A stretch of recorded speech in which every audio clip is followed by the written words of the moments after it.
let's move on because the Prime Minister was heckled at a press conference yesterday by an anti-immigration activist who was asking questions about his Big Australia policy. Have a look. Albanese, you don't think 1.8 million immigrants in 5 years is going to increase demand on the medical system? What about the fact that people my age can't get any housing, we can't get rentals anymore, we have no future in this country anymore? Don't you think that's kind of ridiculous? No? You can't touch me, mate. You know. Joining us now is One Nation Leader Senator Pauline Hanson. Senator, always good to catch up. Thanks for joining us on the show. Putting this activist aside, but, he asked a legitimate question about migration. And we just had the federal budget a few days ago forecasting a slowing of net overseas migration over the forward estimates. But, can we really trust Labor? Because they have not been able to slow down the rate in 3 years. In fact, they've brought in a record number of migrants. They have, Danica, and this way Albanese can't answer the question because people have been on about this for years since Albanese took over, that they were angry about it, so he can't answer the question about it. He brought them in to actually prop up the GDP because the government has cut productivity in this country with the high energy costs. Everything comes down to, as you said earlier, energy costs is destroying our industries, manufacturing, small business, farming sector, everything, households. Everything comes down to the high energy costs that they've been driving all this time. So they've brought in the high immigration numbers in the country, the highest in record of the nation. And this is why they can't answer it. And people are angry about high immigration because they're facing the effects of it. Lack of housing, rental accommodation, high rents. This all comes to high immigration. Well, Senator, it seems Anthony Albanese doesn't want to talk about power prices, as we were just saying, given the $275 fantasy never eventuated. So much so that when he was asked today, he walked right away from the energy modelling he relied on at the last election, saying, well, that was just based on the circumstances of the time. Here's my question. Can we put any credence on anything the government says about the coalition's policy on energy, considering how badly they've failed on their own? Well, correct. And he won't answer the questions as he was questioned this morning about what happens if your energy costs after the end of this year, what are you going to do to stop the rise of energy costs? Well, all we're doing is giving you $150. If he gets a 3-year term, he's got to have a plan in place to tell the people how he intends to deal with this. He can't answer your question. He realised at the last election when he promised $275 lower in your electricity bill, it's actually gone up to nearly $1,300 a year. So he didn't reduce it. The lies that this government has put out, and I'll tell you another lie he's put out. Remember the last election he promised 50 medical centres to run 24/7 in Australia. He produced 48 of that 50, but guess what? They don't run 24/7. There's only 2 that operate at that times 24/7, and that's in the western suburbs of Sydney. Now he's advocated more medical centres. He can't get the health professionals, he can't get the doctors. This is all false promises all the time from Labor that they can't deliver their promises to the Australian people. People need to wake up and understand what the hell is happening here.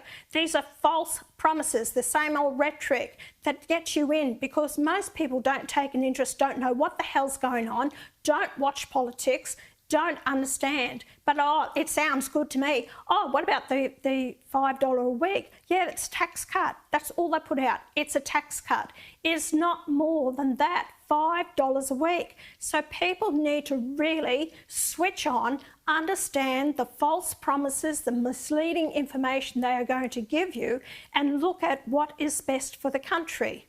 Absolutely. Yeah. Remember when Albo said, "My word is my bond," his very famous line, which was a complete lie, as we know, Senator. Now, look, the Prime Minister has said that he wants to host a COP climate conference in Australia, and at the same time, South Australia is bidding to host it next year. Look, Senator, God help us. I mean, can you imagine how much that would cost us in itself in climate financing? Do we really need to host a climate conference here? Let me tell the people, when they had the COP conference in the UK, it cost them about over $52 billion and the partners because of the billions in deals that actually went out. Now, South Australia is a basket case when it comes to electricity. They rely on wind and solar, but it has to be backed up by gas. So anyway, they're paying one of the highest prices in South Australia. So to hold that there is an absolute joke. And he's going to cost the state and the country billions of dollars if he gets to hold it in Australia. I suggest don't. We can't afford these conferences. We need to get out of the Paris Agreement. Look, I've said this right from the very beginning, that it's not in our benefit. China and India, these highest polluting countries that are in carbon emissions, are not signatories to the Paris Agreement. Even Trump has got out of it. Wake up, Australia. This is destroying our economy, our standard of living, our way of life, our industries, our jobs. We cannot run this country on renewables, regardless what this Prime Minister promised you. If you will die, I'll tell the people out there, you're more likely to die from lack of health care, operations, medications, than what you will from climate change, which has been going on for billions of years. Go and do your research on it, because this climate is only estimated, taken back to 1910. Climate change has been happening for millions of years, and we had higher carbon dioxide in our atmosphere when there was no humans here. So go figure, people. Understand the politics and the fear-mongering that's going on.